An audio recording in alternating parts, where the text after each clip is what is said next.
નીટના પેપરમાં 160 મિનિટમાં 180 ક્વેશ્ચન કેવી રીતે સોલ્વ કરવાના? તો ફિઝિક્સ, કેમિસ્ટ્રી, બોટની અને ઝૂઓલોજી દરેકમાં 45 ક્વેશ્ચન આવશે. હવે શા માટે 160 મિનિટ જ તમારે કન્સિડર કરવાની છે? તો આવું પોસિબલ છે? હા, આવું પોસિબલ છે. સૌથી પહેલી ટ્રીક આપું તમને. હવે બહુ 15 મિનિટમાં પણ બોટની ઝૂઓલોજી કરશો નહીં તો હડબડીમાં ગડબડીવાળી વસ્તુ થશે, રાઈટ? હેલો ડિયર સ્ટુડન્ટ્સ, કેમ છો બધા? All well, welcome to PW Gujarati. હું છું રીમા મેમ, તમારી બોટની મેન્ટર. અને આજે આપણે એક વાત ડિસ્કસ કરવા જઈ રહ્યા છીએ. નીટના પેપરમાં 160 મિનિટમાં 180 ક્વેશ્ચન કેવી રીતે સોલ્વ કરવાના? તો બેઝિકલી યસ, આ ટાઇટલ બરાબર છે. ભૂલથી 160 નથી લખ્યું, 160 જાણી જોઈને લખ્યું છે. તો તમને બધાને ખબર છે કે એક નવું નોટિફિકેશન આવ્યું. એ નોટિફિકેશનમાં આપણને કહેવામાં આવ્યું કે હવેથી જે પેલો સેક્શન એ અને બીનો કન્સેપ્ટ હતો એ પૂરો થઈ ગયો. તો ફિઝિક્સ, કેમિસ્ટ્રી, બોટની અને ઝૂઓલોજી દરેકમાં 45 ક્વેશ્ચન આવશે. તો ટોટલ ક્વેશ્ચન આપણા થઈ ગયા 180. સામે આપણને કહ્યું છે કે 3 અવરનું પેપર છે. તો 3 અવરમાં પણ 180 મિનિટ થાય છે, રાઈટ?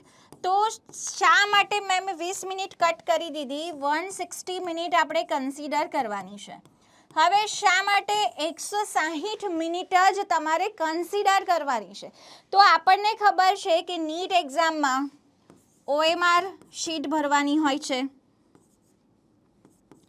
તો OMR ભરવાનો સમય લાગે, રાઈટ? ત્યારબાદ આપણે જો વાત કરીએ, આપણને એક્ઝામ છે તો એક્ઝામ પ્રેશર જનરેટ થતું હોય. આપણને કોઈ ક્વેશ્ચન જોઈએ અને ડર લાગે, સ્ટ્રેસ થઈ જાય, રાઈટ? તો આ દરેક વસ્તુ આપણે ત્યાં કન્સિડર કરવાની છે. એટલા માટે હું કહું છું કે જે પણ પ્રેક્ટિસ હવેથી તમે કરો, તમારે શું કરવાનું? જ્યારે પણ તમે ટેસ્ટ આપો છો તો ટેસ્ટની અંદર 180 મિનિટની જગ્યાએ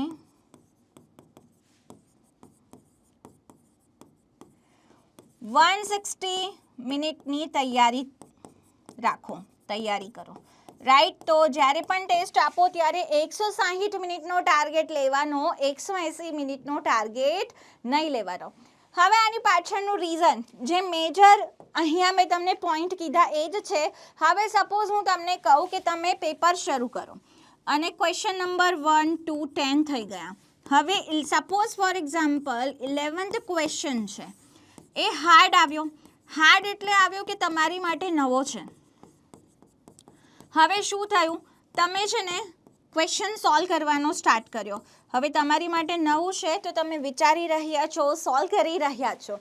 હવે આ સોલ્વ કરવામાં સપોઝ ફોર એક્ઝામ્પલ તમારી 10 મિનિટ જતી રહી, રાઈટ? અને આ 10 મિનિટ પાછળ કમ્પેન્સેટ કોણ કરશે? રાઈટ? પાછળ બોટની ઝૂઓલોજીનું પેપર છે, તમે ઉતાવળમાં કરવા જશો, હડબડીમાં ગડબડી કરીને આવશો અને પેપર ગડબડ થશે. કાં તો પછી આ જે 10 મિનિટ તમારી એક્સ્ટ્રા વપરાઈ ગઈ, એના ચક્કરમાં તમને ટેન્શન શરૂ થઈ ગયું છે અને તમે બબલ ભરવામાં મિસ્ટેક કરી દીધી, એક સ્કીપ થઈ ગયું. છેલ્લે જ્યારે તમે 180 ક્વેશ્ચન પર પહોંચ્યા તો 179 હતો અને તમને ખબર પડી કે આખું જ બ્લન્ડર થઈ ગયું છે. તો આવું પોસિબલ છે? હા, આવું પોસિબલ છે કે તમારાથી આવું કંઈક ગડબડ થઈ જાય. તો બેટા એની માટે તમારે શું કરવાનું છે? એકદમ પ્રોપર મેનેજમેન્ટ કરવાનું છે. સૌથી પહેલી ટ્રીક આપું તમને કે આવો કોઈ ક્વેશ્ચન છે જે તમારા માટે એકદમ નવો છે, એકદમ કન્ફ્યુઝિંગ છે, તમે 1-2 મિનિટ આપી દીધી, સોલ્વ કર્યો, પણ નથી થઈ રહ્યો તમારાથી સોલ્વ, તો તમારે શું કરવાનું છે કે ક્વેશ્ચનને મૂકીને આગળ વધો, રાઈટ? તો એવો જે ક્વેશ્ચન હોય જે તમારાથી નથી બની રહ્યો, લાગે છે કે તમે ક્યારેય નથી કર્યો, નથી થઈ રહ્યો, તો એવું નહીં કે 10, 15, 20 મિનિટ એની પાછળ મગજ વાપર્યા જ કર્યું. હવે આનાથી કેટલી બધી વસ્તુઓ થશે. એક તો તમારો સમય જતો રહ્યો, જે ક્વેશ્ચન આવડે છે એને તમે સમય નહીં ફાળવી શકો. બીજી વસ્તુ થશે, તમને અનનેસેસરી વધારાનું સ્ટ્રેસ આવી જશે, એ આગળના ક્વેશ્ચનમાં બીજી ગડબડી કરાવશે. તો બેટર છે કે આપણે ક્વેશ્ચનને ત્યાં જ મૂકી દઈએ, આપણે પેપરમાં આગળ વધીએ, જે આવડે છે તે બધું સોલ્વ કરી લઈએ.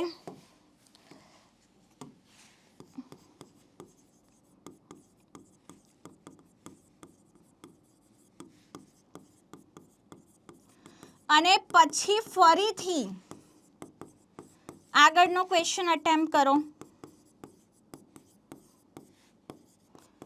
જોવો અટેમ્પ્ટ કરો તો કદાચ ફરીથી છેલ્લે જ્યારે શાંત મગજથી જોશો તો કદાચ મિરેકલ થાય, કદાચ તમે એના ડાયરેક્શનમાં વિચારી શકો, ત્યારે તમને સ્ટ્રેસ ઓછો હશે કે મારું આખું પેપર સરસ રીતે પતી ગયું છે, 2-3 જ ક્વેશ્ચનમાં ડાઉટ છે, બાકી છે, તો લાવ ફરી ટ્રાય કરું, તો એક કોન્ફિડન્સ હશે તો કદાચ એ ક્વેશ્ચન સોલ્વ થઈ પણ જશે. તો આ બેસ્ટ વસ્તુ છે કે જે નથી આવડતું એના પાછળ આખું પેપર બગાડવા કરતાં એને થોડો સાઈડ પર કરીને જે આવડે છે એને તો એટલીસ્ટ આપણે સિક્યોર કરી જ લઈએ, રાઈટ.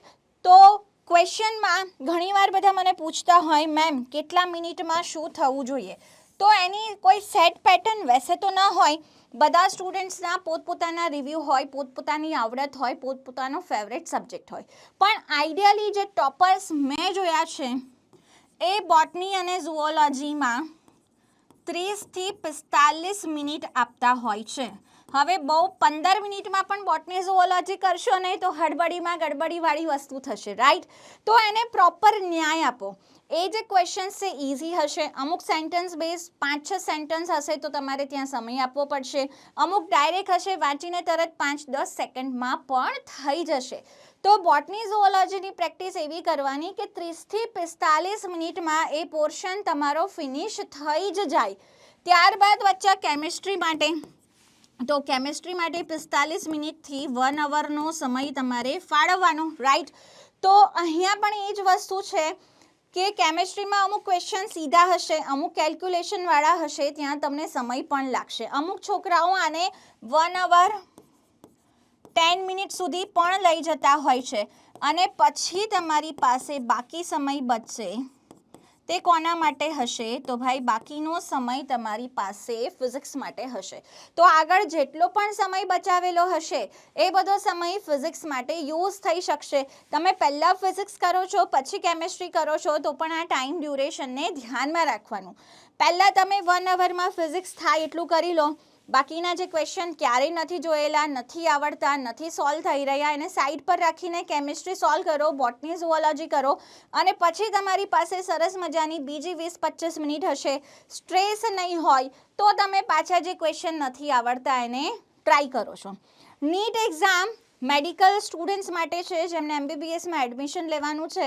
તો ડૉક્ટર્સની એક ખાસિયત હોય કે ગમે એવો કોમ્પ્લિકેટેડ કેસ આવે એ પોતે સ્ટ્રેસ ન લે, તો સ્ટ્રેસ મેનેજમેન્ટ પણ આ એક્ઝામમાં ખૂબ અગત્યનું છે. પેપર એવી રીતે પણ પ્લાન થતા હોય છે. તો હું તમને કહું છું, સાચી વાત છે, 180 મિનિટની એક્ઝામ છે, પણ આપણે હમણાં જે પ્રેક્ટિસ કરવાની છે, જે મોક ટેસ્ટ આપવાના છે, એમાં કેવી પ્રેક્ટિસ કરવાની છે, 160 મિનિટ. ઓનલાઈન પેપર આપો છો તો ઓનલાઈન એક્ઝામ તો છે નહીં, આપણી ઓફલાઈન એક્ઝામ છે, તો તમે ઓફલાઈન OMR ભરવાની પ્રેક્ટિસ પણ એ સમયગાળામાં કરો. તમે ઓનલાઈન આન્સર ટીક કરો છો પણ સાથે OMR શીટ લઈને બેસો, અને ત્યાં પણ બબલ ભરવું પણ એક આર્ટ છે.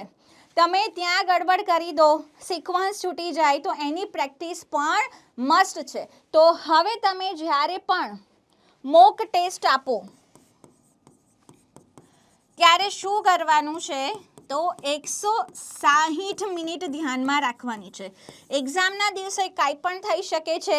એક્ઝામિનર આપણી પાસે સાઇન કરાવવા આવે અને ત્યારે આપણે થોડા ડિસ્ટર્બ થઈએ તો ઘણી બધી વસ્તુ હોય.